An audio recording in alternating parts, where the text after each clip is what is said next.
guys, welcome back to Living Your Best Life. It's me, Coach Adam here. For those of you that are returning, thanks for coming back. For those that are new, welcome. The point of this podcast is, as it says, to help you live your best life. I have been in the health and wellness space for about 8 to 9 years now. Started as a personal trainer, went into nutrition coaching, sports performance, and over that time, I've come to really believe and try to incorporate with myself and all my clients the idea that if you really want to live your best life and be healthy, then you have to have good nutrition, you have to have good daily habits, you have to have good positive self-talk, good motivation, and you have to keep your mental health um, as healthy as you can. And you also need to incorporate daily exercise, whether that's walking, hiking, running, swimming, yoga, biking, working out in the gym, whatever it is that helps you get out of your seat and moving and burning a few extra calories, that's going to help you in the long run. You may not see immediate results, but that's what's going to help. So, welcome. I hope you stay. I hope you learned something. And again, for those that are coming back, thanks again. I really appreciate it. I hope that I can continue to provide value to you. And if you need help with anything that you are just confused on, send me a message and maybe I'll make an episode out of it. All right. So let's just get right into it. What is obesity? I know a lot of you probably do know what it is, but let's just define it. It's a condition in which a person has a harmful amount of body fat or just an unhealthy distribution of it. And what that can do is it's going to raise the risk for several serious health complications. You're going to have extra strain on your bones and organs with that body fat. And it's also going to cause some complex changes in your hormones, your metabolism. It's going to increase inflammation in your body. And the reason you get inflammation in your body is because your body's response to bad things is inflammation. And when we're continuously sick, we're continuously inflamed, and that also can cause chronic diseases that we suffer from a lot. A lot of people suffer from it now. So that was it on that. I think I lost myself. Anyways, now listen, having a risk factor like obesity doesn't necessarily mean that you'll come to develop these health problems. You're certainly at a higher risk, but there are ways to reverse it and bring you back into a healthier state so that you don't have those risks.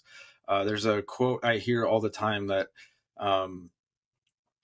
genetics and things like that play a part, and that's true. And the quote says that genetics are the loaded gun, right? There's a gun loaded that's ready to fire. The diseases are ready to fire in your body, but the only way to fire it is by choosing lifestyle or making lifestyle decisions that cause that trigger to be pulled, right? So if you're at high risk for diabetes or obesity, I guess, then the best way to avoid pulling the trigger is to avoid excess sugar, right? Or processed foods or things like that. So keep that in mind, because there's always ways to bring you back to a healthier condition. So let's go over the risk factors for obesity, just so you guys get an idea of what we're dealing with or what you could be dealing with. The first one is type 2 diabetes, like I just mentioned. That occurs when your blood sugar is higher than normal. Over time, that can lead to other health issues like heart disease, nerve damage, stroke or kidney disease, and also vision problems. We've seen many people that suffer from blindness due to diabetes. So let's keep the sugar out of our body, the excess sugar, and not put ourselves at such high risk for stuff like that. Because if you are obese, losing 5 to 7% of your body weight and then just getting regular, moderate exercise, walking 20 to 30 minutes a day, even if that's too much, just walk around your block. You're probably walking more by doing that than you do on a normal daily basis. That can help prevent or actually delay the onset of type 2 diabetes. So the power is in our hands to prevent certain risk factors. So keep that in mind, and just know that it's as simple as eating better, healthier, nutrient-dense foods and making time to move in your everyday life. The second thing we can deal with is heart disease, right? That's one of the risk factors from type 2 diabetes. So if you have type 2 diabetes and you're at risk for heart disease, uh, this happens when fatty deposits accumulate in the arteries that supply heart to the blood. Supply heart to the blood. That supply the heart with blood. And so it narrows those passageways, so it makes it a lot tougher for your heart to get a good amount of blood flow. You also, and that what that causes is a higher than normal blood pressure because it's straining to push that blood through. You'll have higher LDL cholesterol, which is your bad cholesterol, the cholesterol we don't want. There is another one, LDL and HDL, that's good cholesterol. Triglycerides and blood sugar. Triglycerides are basically fatty, the fatty deposits in your blood. And all those contribute to heart disease, right? We're putting bad stuff in our bloodstream. That blood goes through our heart. So we're putting ourselves at a higher risk of heart disease. The other one you can suffer from is stroke. Same risk factors as heart disease, and that occurs when blood is restricted to the brain. And what that does is then the brain doesn't receive enough oxygen. So blood carries oxygen. If not enough blood's going to the brain, we're not getting enough oxygen in our brain. And when that happens, that causes damage to our brain tissue, which is going to result in a range of disabilities, speech impediments, weakened muscles, changes to your thinking and reasoning skills, your cognitive skills, things like that. And obesity can increase the risk of stroke by 64%. So that's a high number.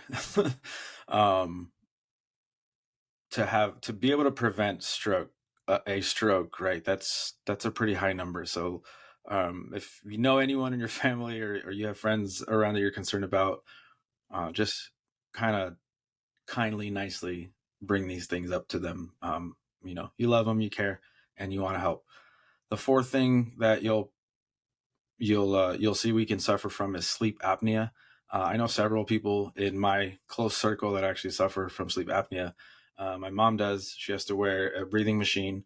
And I know a few other people that have had issues with that. And so that's scary. Sleep apnea is a disorder which someone can momentarily stop breathing during sleep. And I'm getting a little emotional just because these things are scary. People have fallen asleep but not woken up. So, that's a really scary thing. But preventable, you guys, right? So the reason that happens is obese people tend to have more fat stored around their neck, which restricts their airways. It makes the airways shrink. And that can cause snoring and difficulty breathing at night. So if you have anyone in your life that when they're sleeping on their back and you hear them kind of gasping for air, or it's just an uneven breathing pattern, like that those are causes for concern, and time to either go see a doctor and make sure that that's the diagnosis so you can take the proper measures before you take the measures to also drop your weight and eat better. Some things need to happen more immediate, right? So seeking medical attention is probably the best thing to do at that point, and then making lifestyle changes is what's going to help in the long run. So losing weight around the neck is just going to help decrease that constriction of that airflow. Number 5 right here, guys, high blood pressure. Excuse me, sorry. High blood pressure. Extra fat tissues on the body require more oxygen and nutrients. So when you have more fat on your body, it's asking for more oxygen. It's asking for more nutrients from your blood. That's where it gets the nutrients. So these blood vessels, they now need to circulate more and more blood to the extra fat tissue constantly, over and over and over again. This means the heart is working much harder to pump blood around the body. The increase in the amount of blood circulating puts extra pressure on the walls of your arteries as well.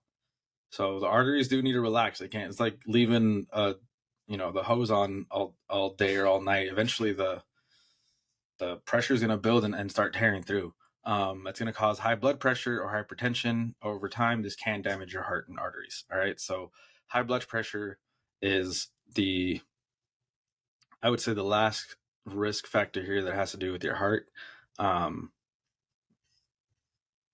So keep the weight off, keep the body fat off, right? We don't want to stay above a certain number. And I'll tell you towards the end what's a reasonable amount um, to be around so that you can kind of monitor that. The sixth one here, guys, liver disease. People with obesity can develop a liver disease known as fatty liver disease. That also happens a lot from drinking too much alcohol. So it's not it's not exclusive to obesity, but alcohol consumption does lead to obesity as well. So goes hand in hand. And that happens when excess fat builds up in the liver and causes the liver to not function properly. It can damage the liver, cause scar tissue around the liver, which is known as cirrhosis. You probably heard about cirrhosis in the lungs or the esophagus, things like that. And that's what happens. It just kind of starts to eat away um, at the liver. It usually has no symptoms, so you can't really tell what's going to happen, but it can lead to liver failure. So losing weight and drinking less alcohol, eating fresh, nutrients dense food, that's going to help reverse the obesity, which is going to help reverse the liver disease. So it's not a death sentence when you get liver disease. You can help yourself, but let's not get there. Seventh one here, guys. We got four more. Gallbladder disease. All right, this is responsible. The gallbladder is responsible for storing a substance known as bile, and that passes it to the small intestine during digestion.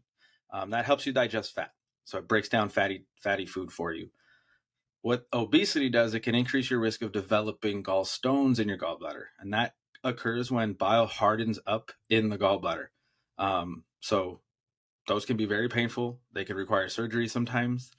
It's no fun. All right. Number 8, there are certain cancers that you can develop. Obesity can increase your risk for breast cancer, colon cancer, gallbladder cancer, as well as pancreatic and kidney cancer. So, too many cancers there that we can prevent just by keeping that excess body fat away from us. If you are a woman and are seeking to get pregnant or are pregnant, please keep in mind that obesity can cause pregnancy complications. They're more likely to develop insulin resistance, have high blood sugar, and high blood pressure. So, what this can do is increase the risk of many complications during your pregnancy and also during delivery. Gestational diabetes, which is basically elevated levels of glucose, which will also have elevated levels in the child. Preeclampsia, which is high blood pressure. Again, both mom and child will have issues with high blood pressure. You don't want a newborn having high blood pressure issues. And then during delivery, you may not be able to have a natural birth and will require a C-section. Blood clots can happen. You may have heavier bleeding than normal after delivery because your body isn't able to repair itself as fast. You may have the risk of premature birth or miscarriage as well. So, if you are considering growing your family and having children, make sure that you have adequate low levels of body fat. So, for a woman, between I'd say like 22 to like 28 is a healthy range of body fat, just obviously depending on the distribution of it.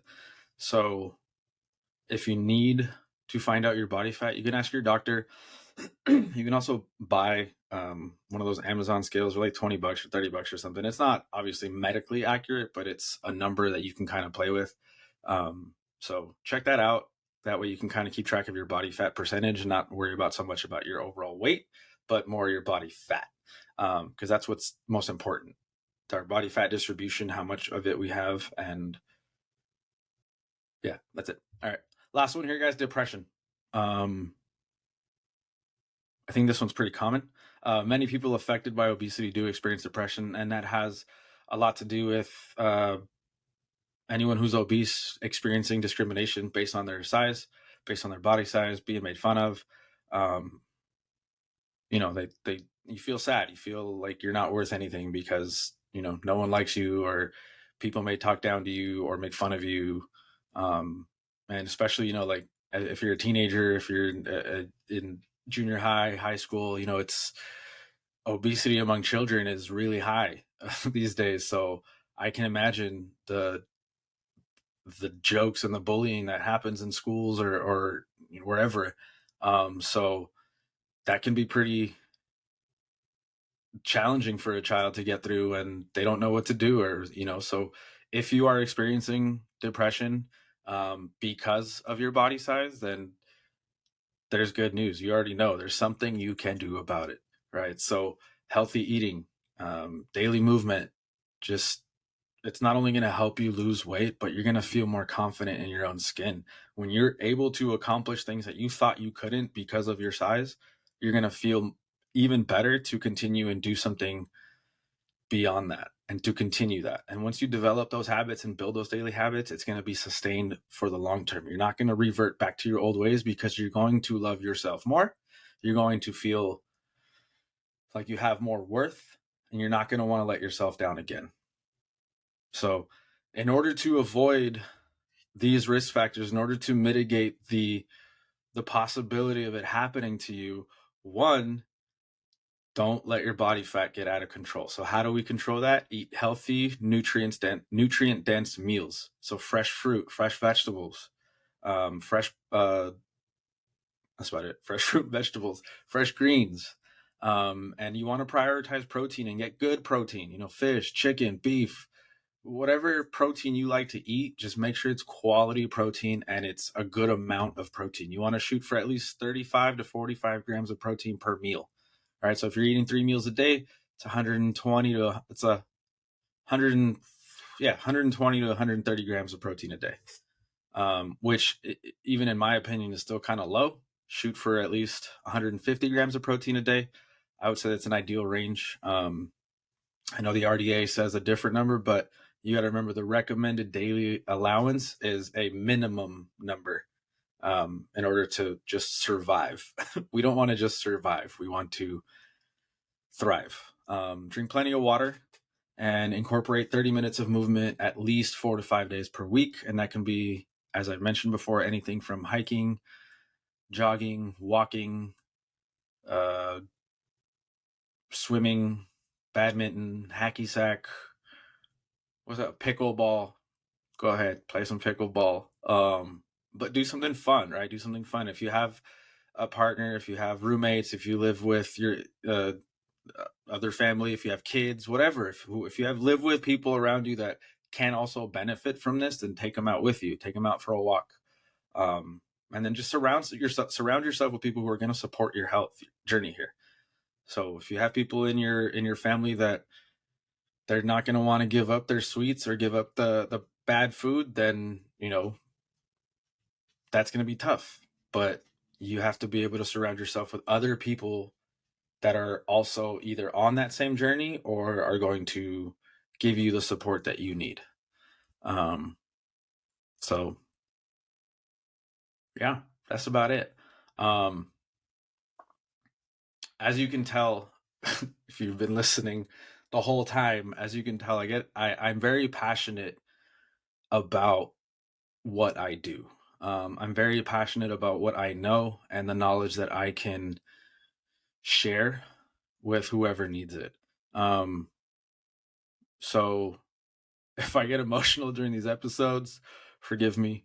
I promise it doesn't last long, but I want you all to be healthy. I want you all to be happy. And I know that it's not as hard as it's been made out to.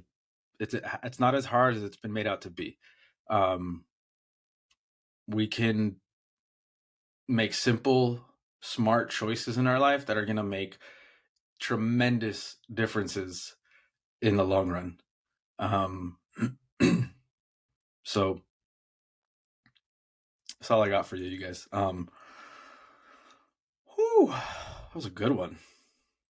But I appreciate you. Thanks for joining. Again, if you have any questions, please send me a message. If you don't have my Instagram, it's at Coach Adamir. So just send me a DM or email me, coachadamir21@gmail.com. That's all I got. Yeah. So have a great week. I'll talk to you soon. But just remember, you guys, love yourself. and go be the best version of yourself. Bye.